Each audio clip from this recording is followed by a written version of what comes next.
उन्नाव में नहर कटने से सैकड़ों घरों में भरा पानी।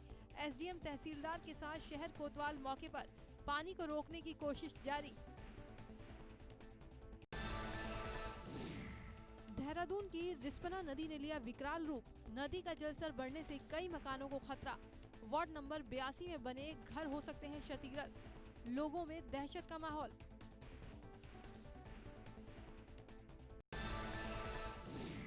पहाड़ों में नहीं थम रहा बारिश का सितम। बीती रात से लगातार हो रही बारिश से कर्णप्रयाग वाल्दम मार्ग हुआ जानलेवा। कई जगह पर आया मलबा। मार्ग बाधित लोगों को हो रही परेशानी।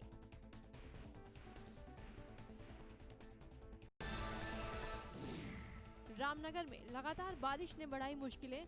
बारिश के कारण नेशनल हाईवे 309 फिर हुआ बंद। धनगढ़ी नाला भी आया उफान पर। 3 घंटे बाद खोला गया हाईवे, तब जाकर बड़ी गाड़ियों को किया गया रवाना। द्वितीय केदार भगवान मद महेश्वर धाम को जोड़ने वाला मोटर मार्ग हुआ ध्वस्त। बरसाती गदेरे में बहकर आए बड़े बड़े बोल्डर। केदार घाटी में बारिश और भूस्खलन मचा रहा तबाही। उखीमठ राशि मोटर मार्ग बाधित।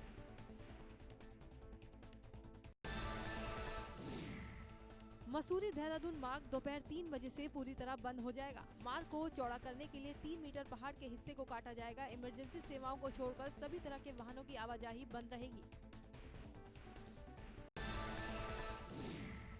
गोंडा में डराने लगा घाघरा नदी का रौद्र रूप। नदी किनारे बसे नखरा गांव के सभी 9 कस्बे पानी में डूबे। कई घर टापू में तब्दील। बांध पर जाने को मजबूर हुए ग्रामीण। खेतों में लगी धान और गेहूं की फसल भी बर्बाद। दिल्ली एनसीआर में अचानक मौसम की करवट लेने के बाद मूसलाधार बारिश हुई।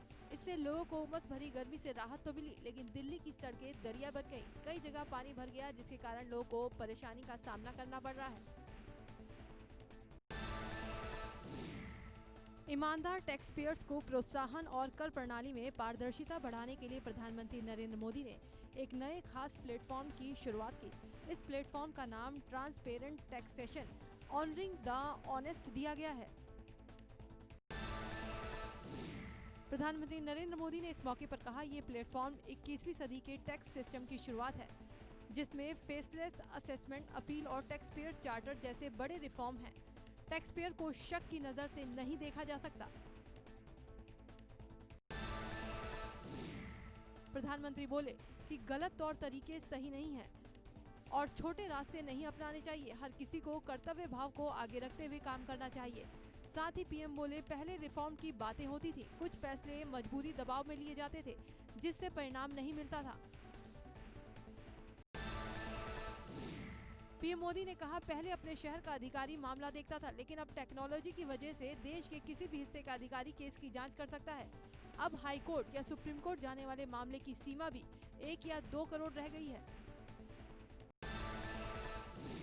पीएम मोदी ने कहा, भारत के टैक्स सिस्टम में मौलिक और संरचनात्मक सुधार की जरूरत इसलिए थी क्योंकि हमारा आज का ये सिस्टम गुलामी के कालखंड में बना और फिर धीरे धीरे विकसित हुआ है। आजादी के बाद इसमें यहाँ वहाँ थोड़े बहुत परिवर्तन किए गए, लेकिन ज्यादातर सिस्टम का स्वरूप वही रहा। प्रधानमंत्री ने कहा, आज 130 करोड़ लोगों में सिर्फ 1.5 करोड़ लोग ही टैक्स भर रहे हैं। ये संख्या काफी कम है। हर व्यक्ति को इस पर चिंतन करना होगा, इससे ही देश आत्मनिर्भर आगे बढ़ेगा। पीएम ने कहा कि 15 अगस्त से ही लोग टैक्स देने का संकल्प लें। प्रधानमंत्री ने कहा, ईज ऑफ डूइंग बिजनेस की रैंकिंग में देश आगे बढ़ रहा है। कोरोना संकट में भी देश में रिकॉर्ड एफडीआई का आना इसी का उदाहरण है। साथ ही पीएम ने कहा, देश के साथ छल करने वाले कुछ लोगों की पहचान के लिए लोगों को परेशानी से गुजरना पड़ा। ऐसे में साठगांठ की व्यवस्था बन गई। पीएम मोदी ने कहा, इनमें कुछ सुविधा अभी से लागू हो गई है, जबकि पूरी सुविधा 25 सितंबर से शुरू होगी। प्रधानमंत्री बोले, पिछले कुछ वक्त में हमने इन मसलों पर फोकस किया है। ये नई यात्रा की शुरुआत है। अब ईमानदार का सम्मान होगा, इससे सरकार का दखल कम होगा। भारत में कोरोना मरीजों का आंकड़ा 24 लाख के करीब। पिछले 24 घंटों में कोरोना के रिकॉर्ड 66,999 लोगों में संक्रमण की पुष्टि। 942 लोगों की कोरोना से हुई मौत। भारत में इससे पहले 9 अगस्त को रिकॉर्ड 64,399 मामले आए थे। स्वास्थ्य मंत्रालय के ताज़ा आंकड़ों के मुताबिक देश में अब तक 23,96,637 लोग कोरोना से संक्रमित हो चुके हैं। इनमें से 47,033 लोगों की मौत हो चुकी है, जबकि 6,53,000 एक्टिव केस हैं और 16,95,000 लोग ठीक भी हुए हैं। भारत में मृत्यु दर और एक्टिव केस में गिरावट हुई है। मृत्यु दर गिरकर 1.96% हो गई। एक्टिव केस जिनका इलाज चल रहा है उनकी दर भी घटकर 27.27% हो गई। रिकवरी रेट यानी ठीक होने की दर 70.76% हो गई। भारत में रिकवरी रेट लगातार बढ़ रही है। अलीगढ़ में भाजपा विधायक से मारपीट का मामला, एसओ और विधायक की बातचीत का वीडियो वायरल, वीडियो से हुआ खुलासा। विधायक ने भी की थी पुलिस से मारपीट, एबीपी गंगा नहीं करता वीडियो की पुष्टि। कड़ाधाम के कछवा गांव में दबिश देने गई पुलिस टीम पर हमला, चोरों और ग्रामीणों ने ईंट पत्थर से किया हमला। हमलावरों ने पुलिस टीम से पिस्टल भी छीनी। एसआई और सिपाही को आई गंभीर चोट। सूचना मिलने के बाद मौके पर एसपी, एएसपी भारी फोर्स के साथ गांव पहुंचे। लगभग 1 घंटे तक पुलिस का सर्च ऑपरेशन चला और पुलिस ने आरोपियों को गिरफ्तार कर लिया। उनके कब्जे से सरकारी पिस्टल भी बरामद कर ली है। यूपी में जन्माष्टमी के दिन 3 लाख से ज्यादा घरों में बिजली गुल। बिल जमा होने के बाद भी लोगों के घरों में छाया अंधेरा। गुस्साए लोगों ने लखनऊ में किया हंगामा, बिजली अधिकारियों के खिलाफ की नारेबाजी।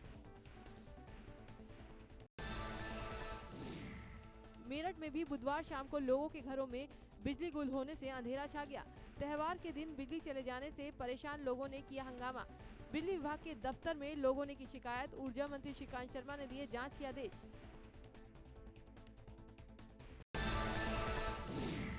भदोही के ज्ञानपुर से बाहुबली विधायक विजय मिश्रा ने सोशल मीडिया पर वायरल की अपनी वीडियो। परिवार को बताया जान का खतरा, कहा हमें जानबूझ के फंसाया जा रहा है, हमारे परिवार का रहना खाना दुश्वार।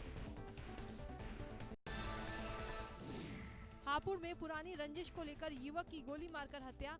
मां को ड्यूटी पर छोड़कर वापस लौट रहा था युवक। बाइक सवार 3 बदमाशों ने दिया वारदात को अंजाम। 11वीं में पढ़ता था मृतक छात्र। 5 लोगों पर हत्या का आरोप।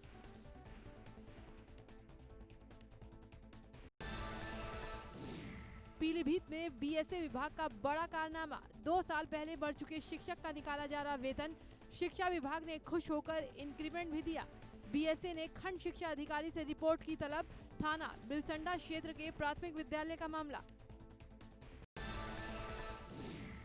प्रयागराज पुलिस ने वर्दीधारी बदमाश को गिरफ्तार किया। पकड़ा गया शातिर बदमाश। आशुतोष पुलिस की फर्जी वर्दी पहनकर लोगों से फर्जीवाड़ा करता था। रुपए ऐंठने के साथ ही वाहनों से भी अवैध वसूली करने में शामिल था। शातिर बदमाश अपने साथी के साथ मिलकर लोगों को पुलिस की फर्जी वर्दी के दम पर ठगते थे।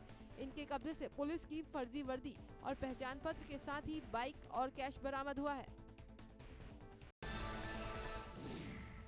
मुजफ्फरनगर में चेकिंग के दौरान छपार थाना पुलिस और बाइक सवार बदमाशों में हुई मुठभेड़। इनामी बदमाश गोली लगने से घायल, दूसरा फरार। मीनू त्यागी गैंग का शार्प शूटर है, पकड़ा गया बदमाश। घायल बदमाश की पहचान विनोद उर्फ काला के रूप में हुई है, जो 25,000 का इनामी है। विनोद पर 1.5 दर्जन से भी ज्यादा मुकदमे दर्ज हैं। उसके कब्जे से पुलिस ने एक बाइक, तमंचा और कारतूस बरामद किया है। शामली की थाना कैराना पुलिस की बदमाशों से मुठभेड़। दोनों ओर से हुई कई राउंड फायरिंग। 15,000 के इनामी बदमाश को गोली लगते ही पुलिस ने पकड़ा। भारी मात्रा में अवैध हथियार और चोरी की बाइक बरामद। जौनपुर के सुथती बाजार में स्टेट बैंक में आग लगने से हड़कंप। शॉर्ट सर्किट से लगी बैंक में आग। आधे घंटे बाद फायर ब्रिगेड की 3 गाड़ियों ने किसी तरह आग पर काबू पाया। बैंक में रखा सारा सामान जलकर हुआ राख। पुलवामा में शहीद हुए जौनपुर के जिलाजीत यादव के गांव में सड़क निर्माण कार्य शुरू हो गया है। मुख्य मार्ग से शहीद के घर जाने तक का रास्ता काफी संकरा और कच्चा है, जिसको लेकर एसडीएम ने जल्द सड़क बनाने के निर्देश दिए थे।